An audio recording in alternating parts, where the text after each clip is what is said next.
Let's talk about how you can come into Australia as a student.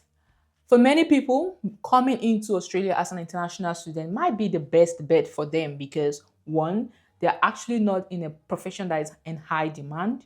Two, they can afford it. Let's be honest, some people can actually afford being a student in Australia. And three, they want to venture into a new career and they're looking for a country that will give them the best opportunity. And dare I say, yes, Australia is one of those countries where coming into this country as an international student will benefit you. First of all, your years as a student counts towards your citizenship. So why not? I mean, that's the selling point if you ask me. So let's get right into the video on how you can come into Australia as a student. My name is Dayo. I am a registered nurse currently practicing here in Australia. And on this channel, I share my bits, bobs, life in Australia and anything I feel like would excite you. So if you're new here, please make sure you subscribe, like this video and share it with your friends that are looking to come into Australia with a student visa, okay? So first of all, decide whether Australia is the right country for you. Many people, Australia will be the right place. I mean, if you check my previous videos, I've done loads of videos regarding Australia. You would be sold out on why Australia is the best place for you. When you decide that Australia is for you, decide what course you're coming to study.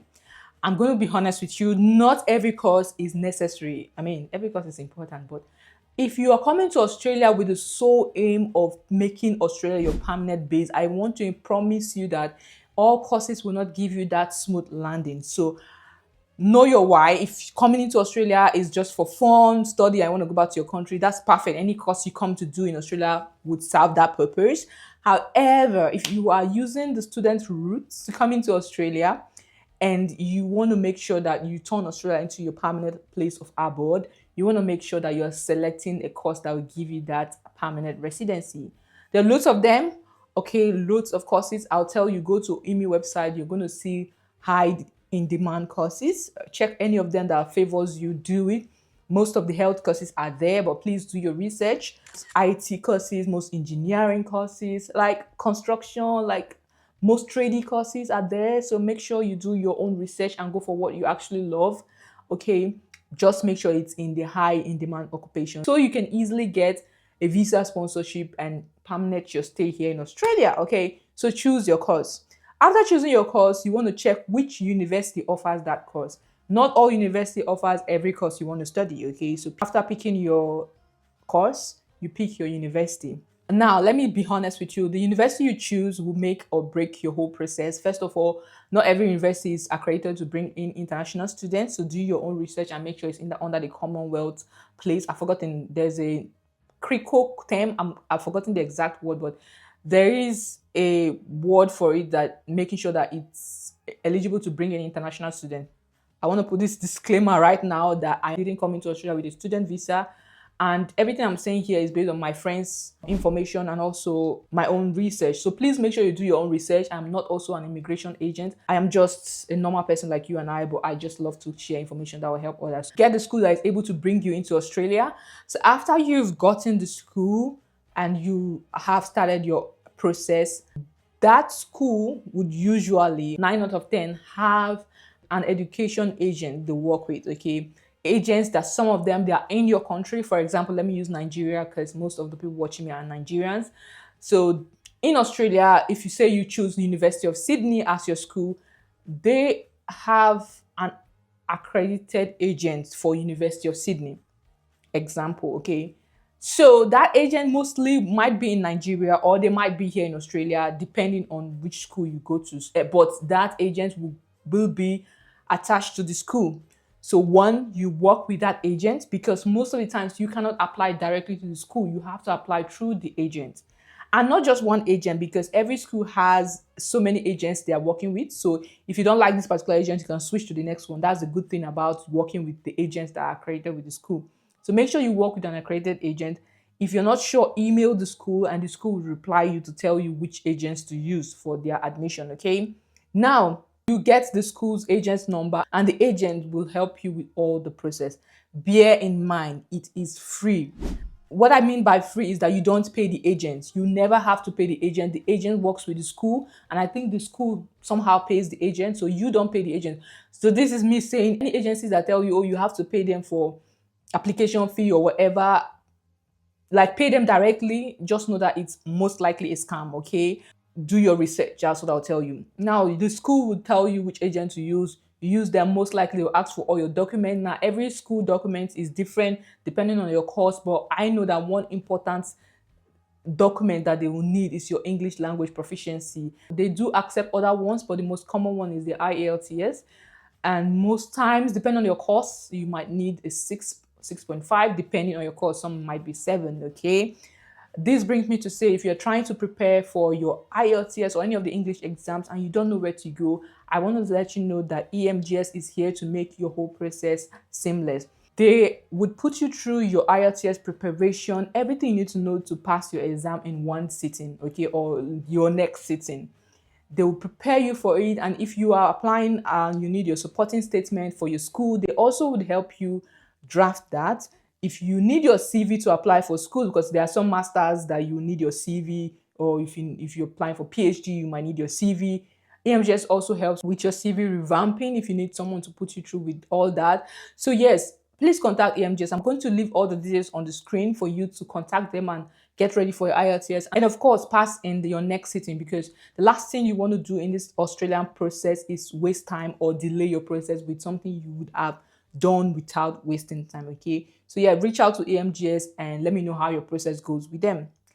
And after your English test, of course, you need your international passport, you need your transcript from your previous school if you're going for masters, or if you're going for a BSc, or you might need your WAEC result, okay? Another cost you need to consider is that you have to pay for your tuition fee. Now, tuition fee also varies what course you're coming to pay for, everything varies, okay? So there's no particular fees for tuition fee, but you're looking at anything 20,000, 30,000, 40,000 per year.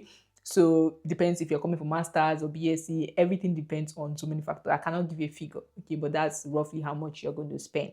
Usually the agent will list all the documents you need depending on the exact school, but these are the basic main ones you might need. Okay, now you've gotten your admission. The next step is to get your visa. Before you apply for your student visa, you need to do your police check, you need to pay for health insurance. Health insurance is compulsory for students. Also, the cost of health insurance depends on the exact insurance you're going for and your health conditions. And just like generally, it does varies, okay? Another thing you need is you need to provide a proof of funds. Usually, they will say anything from like 30,000 per year. I'm going to put the exact number on the screen. So per year for you to get, and it depends on the exact location you're going to, and go up to even 40,000 per year. You need to prove that you have that in your account, okay? So that's something you need to consider. Getting your visa, usually your agent might help you with that, but the visa you need to apply for is your subclass 500 visa. So that is the student visa, which allows you to come into Australia to work and live here for the duration of your study. I'm not going to go into so much details on this subclass 500, but if you're interested, let me know under the comment section. I'm going to do a separate video because it's a lot, guys. The whole requirements and all that is a lot. But yeah, that visa allows you to come into Australia. So make your visa application, apply and get your visa.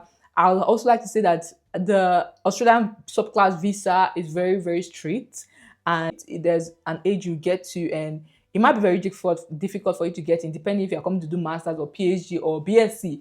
The cost for the subclass 500 visa at the moment is about 2,000 Australian dollar for the main applicant.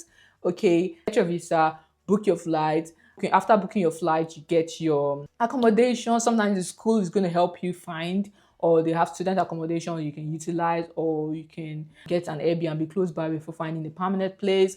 And yeah, enjoy your process while you study here in Australia and look forward to getting your permanent stay. Yeah, basically that's how you come into Australia on a student visa. Advice for anyone coming into Australia on a student visa is to try to go down to the regional areas. One, this is because regional areas gives you extra point towards your PR. You coming in as a student, you already know that you are not permanent. So if you go to rural areas, regional areas, they do have points. They can add points to your permanent residency visa application. So yes, you can try looking for schools in the regional areas. Secondly, I would say cost of living is relatively affordable in the rural areas. So as a student, you are limited to work only 24 hours in a week while you are in session. And I think when you're not in session, you can work as much as you want. The majority of the time, you'll be in session. So you basically have to try and live within that 24 hours, okay? So you're working with 24 hours per week, and you don't have so much.